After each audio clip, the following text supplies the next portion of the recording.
Let's summarize causes that lead us to these battles at Lexington and Concord. First, we begin with the French and Indian War, which was really the French and Native Americans together against the British. So it wasn't the French fighting Native Americans, it was the French allying with Native Americans against the British. This brings huge debt to Britain. Even though they win the war, they take the land from the French, what was New France, what we think of today as Canada and the Mississippi River Valley. Huge, huge debt. And so there's a few things that they're going to put in as a response to this war. One is the Proclamation Act of 1763. Now, that benefits the Native Americans, but economically it's going to hurt colonists. Colonists who are already moving and settling into the land in Ohio, into Kentucky, and Tennessee. People who are making their money from the fur trade. It's all about fashion, folks. All right, so large debt. How do governments make money? Governments make money by taxing their people. And British Parliament, who is made up of people who lived in England, felt it was only fair to tax the colonists, being as the war was fought over their economic right to conduct the fur trade. So one of the ways that they go to raise money is what's called the Stamp Act. And you have specific videos on your form for your lesson that's posted that go through exactly what the Stamp Act was. Colonists do not like the Stamp Act. This causes them economic harm. And so they meet, they congress. So Congress can be a noun and a verb. Congress as a verb means to meet. So people from the different colonies meet to say, what are we going to do about this tax? We think it's unfair.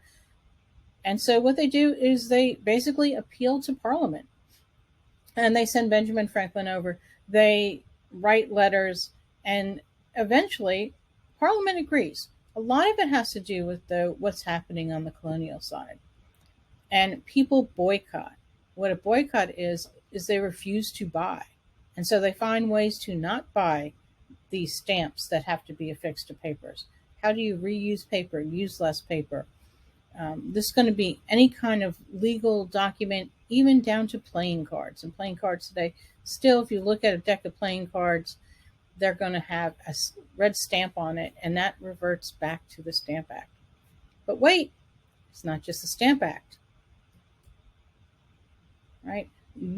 Stamp Act was just one. Sugar Act actually lowered the price of sugar, but it also put more control on who you could buy sugar from as a colonist.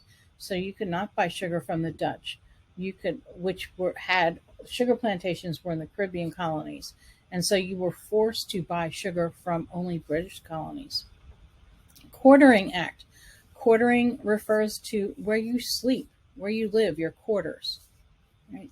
And again, you have more details on all of these acts in your form. And so while the British government repeals the Stamp Act, while they sort of give with one hand, they also take with another. And what we have is that the colonies become royal colonies, which means that everything's going to get stricter and tighter, right? And so we have the Tea Act of 1773. Then we have the Boston Tea Party in response to that Tea Act. And then in response to the Boston Tea Party, we have the Coercive Acts, as British Parliament called them, or the Intolerable Acts, as the colonists called them, which again, the colonists send representatives to meet in the First Continental Congress. So this didn't just happen spontaneously. This was planned. There had been a writing campaign between different people of the different colonies for several years while these taxes were going on. And through a letter writing, they decide to go ahead and meet face to face to say, what are we going to do? Well, eventually we end up with the battles of Lexington and Concord, which then leads us to the Second Continental Congress. So let's see if we can summarize all this. All right, causes and effects. All right, French and Indian War ends 1763. What is the overall effect? Proclamation Line Act 1763-1764. New taxes and laws known as acts. Colonists want representation. This is a legal right according to the English Bill of Rights that was written in 1688. Any British colonist is aware of their rights. The Declaratory Act makes all colonies royal. And again, if all colonies are British colonies, they again want that representation. This pushes them even further into demanding what they consider to be their legal right as British citizens.